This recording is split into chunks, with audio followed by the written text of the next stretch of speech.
what happened we had not prepared for. We had not prepared for President Biden to emerge completely incoherent at times and giving, I think empirically, the worst presidential debate performance in American history.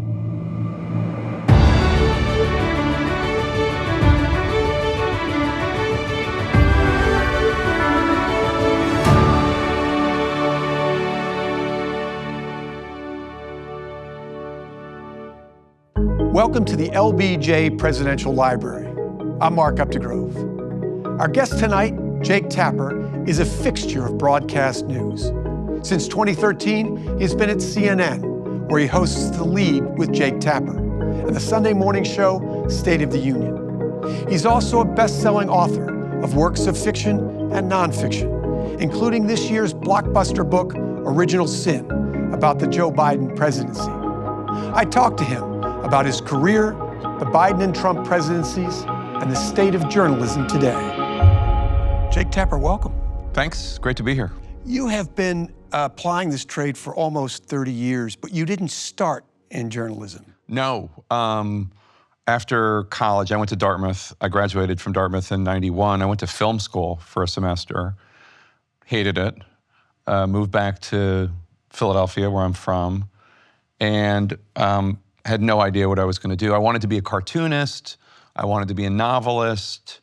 But then obviously I needed to get a job. And a family friend was running for Congress. And so this is 1992. I was 22, 23, somewhere in there. And so she started running for Congress, and I worked on her campaign.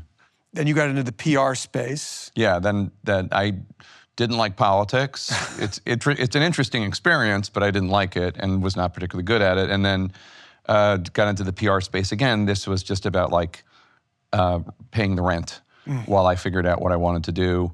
Started doing freelance writing, and then that ultimately led to a job at Washington City Paper, which was a free weekly, still is a free weekly in DC, under the tutelage of a late great journalist named David Carr, who went on to become a media writer for the New York Times. But he was a great editor. Did you immediately take to journalism, or did it take some time?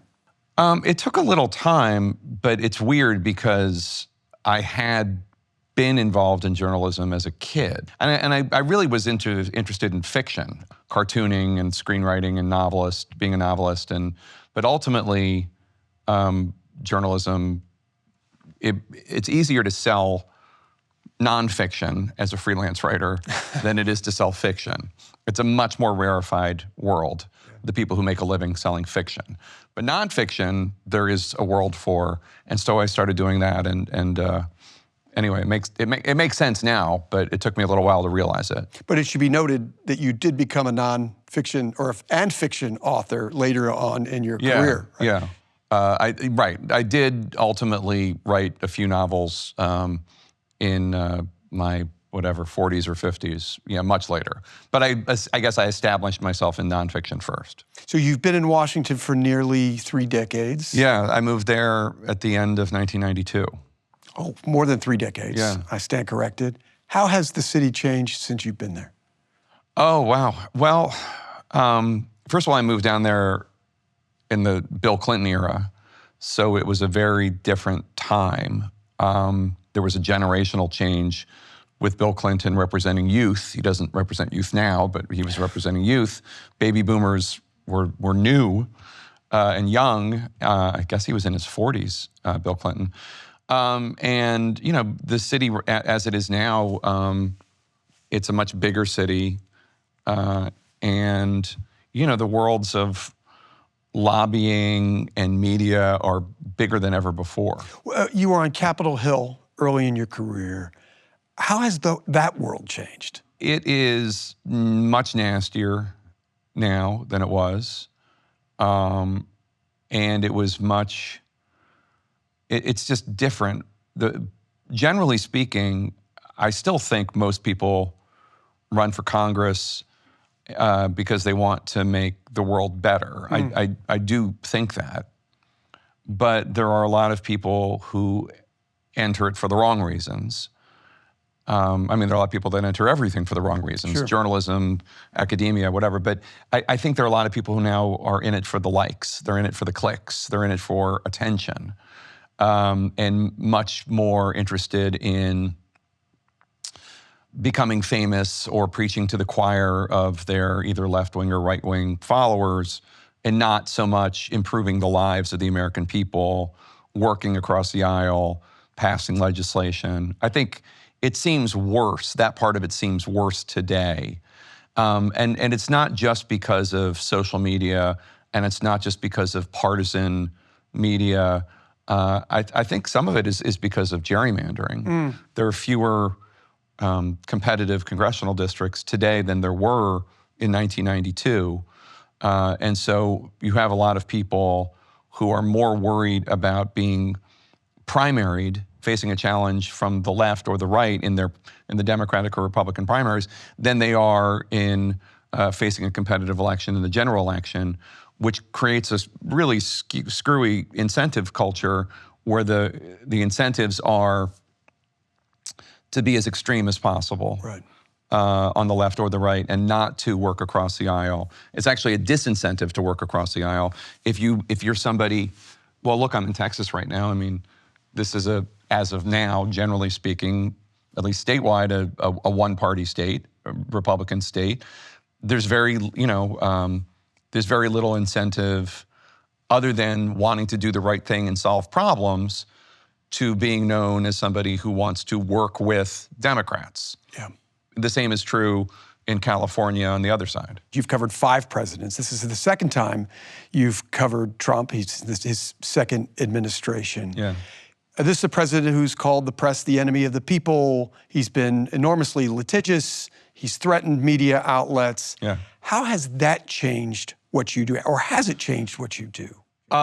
I don't think it's changed what I do, but I certainly think there is a chill in terms of covering President Trump. I mean, when you have major media magnates cutting checks to President Trump because he's suing for defamation, which used to be, by the way, like, I mean, it used to be kind of like considered just conventional wisdom that a president couldn't be defamed. Right, right. He's such a public figure. You know, I'm not saying it's good or bad, but it's just, I mean, I'm sure Bill Clinton or Richard Nixon or Lyndon Johnson would have been interested in, oh, we can sue them for saying things about us that aren't true, or that are arguably not true. I mean, I just think it's a tough time. It's a tough time when you have the President of the United States defaming you as illegitimate, and suing your company. Yeah, it's difficult. Do you pursue things more cautiously as a consequence of perhaps getting sued or attacked by the president? Does it give you pause in a way that it might not have during the Biden or Obama or George W. Bush or Clinton administrations? No, because I think we're always cautious about what we've said about President Trump and tried to make sure everything we say is accurate. It's just an added level of disincentive for aggressive investigative journalism. It's less about the day-to-day coverage and commentary and more about investigative journalism being done by everyone. I'm not talking about CNN specifically now. I'm talking about just like the general media climate. It's chilling. Does that blinding blizzard of activity, which seems to be a strategy for the Trump administration, make it harder to sort through the really consequential stuff as opposed to the sort of more chaotic stuff that might rear its head on any day? So, I mean, I think one of the lessons of the first Trump term is, you don't have to chase the tweets. Right. He says a lot of things, and that's not to say that they shouldn't be covered or they're not important, but actions speak louder than words. And what he is doing in terms of his ambitious agenda is far more consequential than a tweet he sends in the middle of the night. Now, that's not to say that those tweets or Truth Social posts or whatever aren't important. They are, but he is very organized this time. Last time, famously, most of his team didn't think he was going to win. So there wasn't really an agenda like there was this time. This time, they were ready to go on day one. They thought they were going to win on day one. There's a whole set of priorities and I mean, I'm sure that they know what they're going to be doing in November, what they're going to be doing in February of next year, which is not to say that some of this isn't winging it, it is. But I do think that there is, they have an aggressive agenda and they are implementing it as they want. Most journalists stand on the sideline of history. They witness history, they cover history. You stood at the center of history as the moderator of perhaps the most consequential presidential debate in history when President Biden squared off against former President Trump in 2024. What was that experience like? Humbling, uncomfortable. Dana Bash was my co-moderator. And I mean, obviously, we had prepared for, I guess they announced the debate in May, and it was June 27th was the actual debate. So we had prepared for weeks. It's when you're the moderator of such a thing, there's so much attention on you. And everybody's trying to look for evidence that you're on the other guy's side. Yeah. And there's a lot of working of the refs. People, this shows Jake Tapper can never be fair. Left and right, Democrats and Republicans do that. Just preparing and being ready for it was its own challenge. But then, of course, we had prepared for all sorts of contingencies in our run-throughs, in our rehearsals, but what happened we had not prepared for. We had not prepared for President Biden to emerge completely incoherent at times and giving, I think empirically, the worst presidential debate performance in American history. What was going through your mind as that performance played out? Oh my God, it's so bad. I mean, it's just, we had iPads in front of us so that we could communicate with the control room because obviously they can talk to us, but we can't talk to them. And I had written "Holy smokes" on the iPad just because I kept it clean because I didn't know who was back there. But I mean, I was thinking "holy expletive." And then Dana, my co-moderator, wrote on a piece of paper, "He just lost the election." This is after that first horrible answer he gave within the first 10 minutes of the debate where he lost his train of thought and said, "We finally beat Medicare." Just grasping, looking for words, confirming that things behind the scenes were much, much worse than the American people, had been led to believe.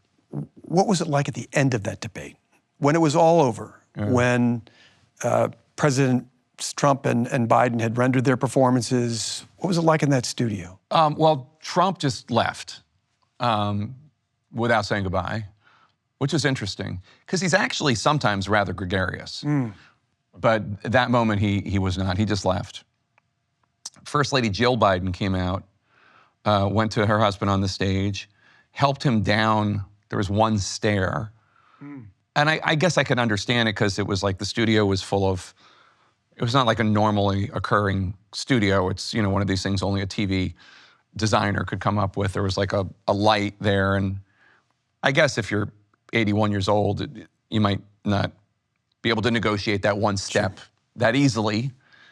Certainly if one of my parents was up there, I would run up and help them not trip. But it was kind of awkward. And then I don't think that they really had any idea, at least not based on how they were behaving, how badly it had gone. The president apologized for having a cold, started talking to me and Dana about how much Trump lied. Midway through, realized we weren't going to say anything about that. And then said something about like how he was going to go see what the commentators were saying. Jill Biden, I'm from Philly and she's from outside Philly, Willow Grove, and I'm a big Phillies fan, and I was wearing Phillies cufflinks. I didn't know what to do. I just felt very awkward. I showed her my Phillies cufflinks. I didn't, it was very uncomfortable. I mean, I felt bad. I mean, like, he had just done really, really poorly. And I didn't disagree with what Dana had written. He just lost the election. Subsequently, Jake, you wrote your blockbuster book with your co-writer, Alex Thompson from Axios, Original Sin, the subtitle of which reads, President Biden's Decline, Its Cover-Up, and It's His Disastrous Choice to Run Again. And the subtitle really says it all. Yeah. How did the media miss such a colossal story as it was playing out? Well, we didn't miss that he was aging. And we didn't miss that he was growing feebler. We all saw it. It's not like we hid the clips. I mean, people saw him aging in real time. I think that the degree to which he was addled, that he was deteriorating, that his cognitive skills were significantly hampered, was kept from as many people as they could keep it from. I mean, our reporting suggests that his deterioration began in 2015 to a much lesser extent, and then really picked up in 2023 and 2024. And the truth of the matter is that Biden, his family, and his top aides hid from as many people as they could, as long as they could, the degree to which he was having these moments like we saw during the debate, where he lost his train of thought, couldn't come up with words, not only couldn't articulate a vision for the country, but couldn't articulate a sentence at times. And that's why the debate was so shocking, because they had not hidden his aging, but they had hidden how addled he was, successfully to a degree. I mean, there were people out there saying he shouldn't run for re-election. David Ignatius of the Washington Post, Maureen Dowd of the New York Times, Bill Maher, others. But for the most part, the Democratic Party just, stuck their heads in the sand. You point out in the book that there are other presidents who have misled the public about their Well, I don't need to health. tell you, you're a historian, but as far back as George Washington, presidents have been not disclosing health issues to the American people. I think so there was a surgery for some president on a boat. Harding? Yeah, Warren G. Harding, and obviously Woodrow Wilson had a stroke, and Edith, his wife, hid that from the country. FDR, obviously not just his polio, but he was about to die when he ran for re-election in 1944. JFK hid his Addison's disease, was taking a lot of drugs to help him with his back pain. Ronald Reagan, we still don't know when his Alzheimer's started. Right. I mean, it's an American tradition. But a lesson we don't learn. We never learn it, no. What lesson do you want readers to derive from Original Sin? I don't think that we should be polite about these sort of things anymore as a country. Living in Washington, D.C. it's a company town.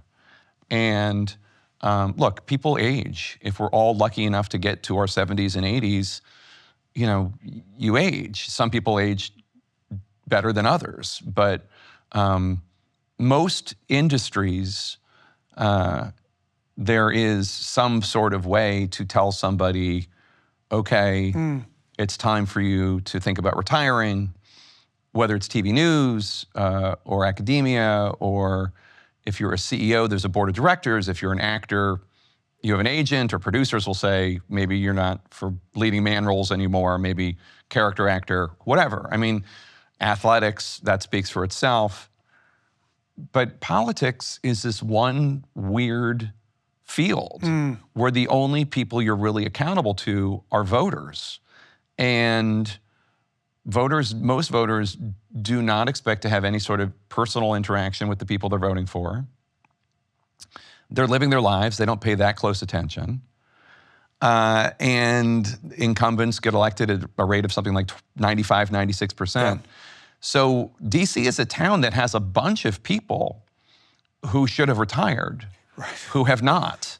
Strom Thurmond was addled for maybe a decade. It was an open secret in Washington, D.C. Kay Granger was the chair of the House Appropriations Committee from this great state of Texas. Stepped down as chair, and then just like went into a retirement community where they deal with dementia. And her family didn't tell anybody, and they just collected her congressional check, or she did, or her family did, or whatever, while for 6 months, I mean, she didn't run for re-election, but for 6 months she was just in this, care facility. I mean, that's just the attitude in Washington. It's pretty widespread that they have every right to hide that from the public.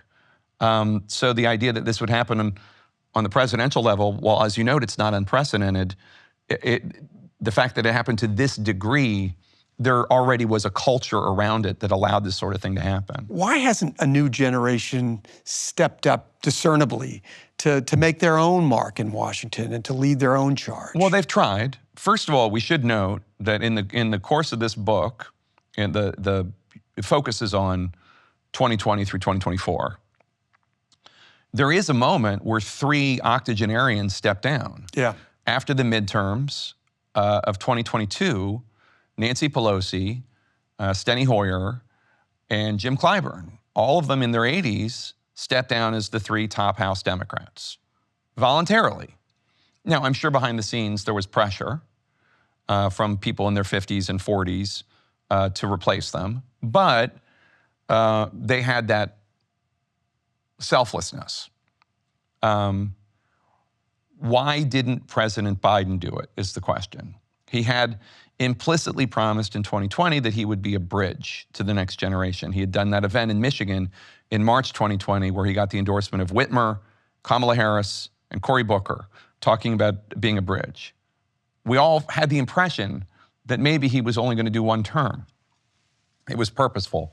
In December 2019, when he was running for president for the 3rd time, his team knew that voters had concerns about his age. He would have been the oldest president, and in fact was. And they did a strategic leak to Ryan Lizza, who was then a reporter with Politico, saying he's only going to serve 1 term. For unnamed Biden advisors. And this, Ryan thinks it was a strategic leak. They called him to tell him this, and he reported it, as any reporter would. And that's why we all had that impression. What do you like best about what you do? I am a news junkie. Like, I would be following this stuff anyway. So the fact that I really just find it interesting is joyful for me. The times that I've gotten to do debates, moderate debates, is fun for me just because I have such a good seat.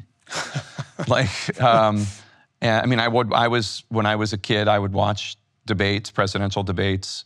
I mean, I remember the 1984 the Democratic primaries, and Gary Hart and Walter Mondale and all that. And so I've always just been really interested in politics. The other thing I really like about journalism is the ability to shine a light on something to affect change. I did a story for The Atlantic and also paired it with some CNN coverage about my dad's a pediatrician, about a former patient of my dad's that he felt was in prison unjustly. And we were able to shine a spotlight on him. And for a number of reasons, including that journalism, he's free. He's out of prison, and married and a paralegal and about to have his 2nd kid and all that. So that was rewarding. And then another piece of journalism that I'm really proud of is I wrote a book called The Outpost about an outpost, a true story of an outpost in Afghanistan, and just shining a light on this story that I wrote the book because I wanted to know. I'd heard about this outpost that had been overrun. It was overrun the day after my son was born. So I was in the hospital watching news and why would anybody put an outpost at the bottom of 3 steep hills? Why would you do that?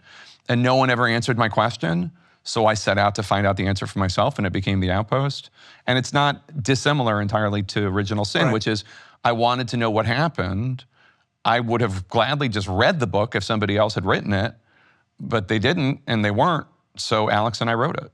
Yeah, and you're in a position to delve into this story. Yeah, and Alex is a great partner, and he had been doing really good, aggressive coverage as the White House reporter for Axios, and he was able. We just complemented each other very well in terms of how we were able to report the book and get it done in such a quick time. Jake Tapper, thanks for being with us. Oh, my pleasure. Thank you.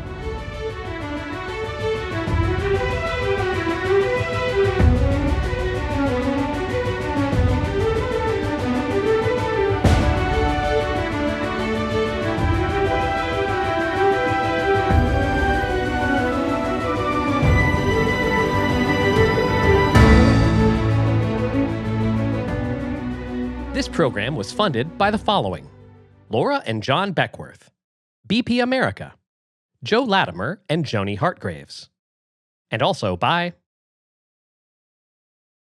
A